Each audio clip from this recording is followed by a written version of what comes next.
क्या आप उस रहस्य का सामना करने के लिए तैयार है जिसे जानकर आपकी रातों की नींद उड़ जाएगी? राहुल एक साधारण सा कार मैकेनिक शहर के बाहरी हिस्से में एक पुरानी धूल से भरी हुई गैरेज चलाता था। उस गैरेज के बारे में आसपास के लोग तरह तरह की बातें करते थे। कोई कहता था कि वहां अजीब चीजें होती हैं, तो कोई कहता था कि रात को वहां से अजीबोगरीब आवाजें आती हैं। लेकिन राहुल को इन सब बातों से कोई फर्क नहीं पड़ता था।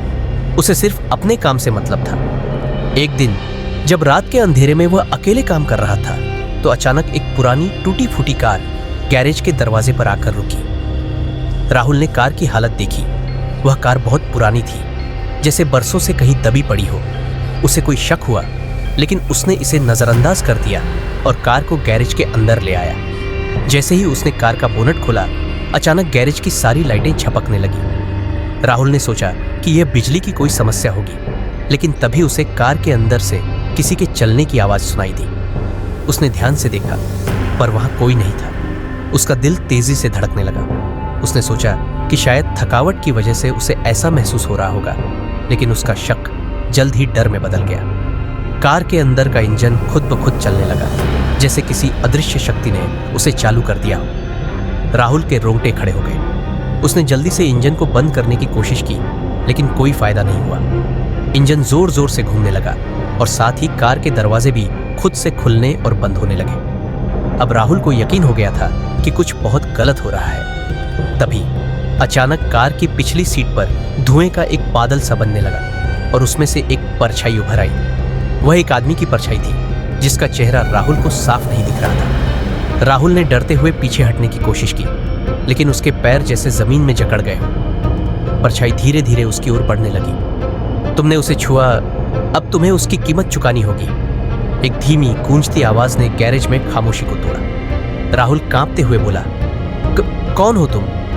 परछाई ने जवाब दिया, मैं वही हूं जिसे इस कार ने निगल लिया था। सालों पहले इसी कार में मेरी मौत हुई थी। तब से मैं इस कार से बंधा हुआ हूं, और जो भी इसे छूता है उसे भी इस कार की तरह बंधन में आना पड़ता है। राहुल का दिमाग चकरा गया। वह इस बुरी हालत से बाहर निकलना चाहता था, पर जैसे ही उसने भागने की कोशिश की, कार के पहियों ने खुद ब खुद घूमना शुरू कर दिया और गैरेज का दरवाजा अपने आप बंद हो गया। अब राहुल फंस चुका था। परछाई ने फिर से बोलना शुरू किया, तुम्हारा अंत अब करीब है। इस कार ने जितनों की जान ली है, तुम भी उनमें से एक हो जाओगे। राहुल को समझ नहीं आ रहा था कि वह क्या करे। उसने हिम्मत जुटाकर कार के बोनट को फिर से खोलने की कोशिश की, लेकिन जैसे ही उसने उसे छुआ, उसके हाथों से खून बहने लगा। उसके कानों में गूंजने लगी चीखें, जिन्हें सुनकर उसकी रूह कांप उठी। उसी वक्त गैरेज के अंदर का तापमान अचानक से गिर गया और हर चीज बर्फ की तरह ठंडी हो गई। राहुल की सांसें उखड़ने लगी। उसे लगा जैसे कोई अदृश्य हाथ उसकी गर्दन को कसकर पकड़ रहा हो। तभी अचानक सब शांत हो गया। इंजन बंद हो गया, दरवाजे स्थिर हो गए और परछाई गायब हो गई।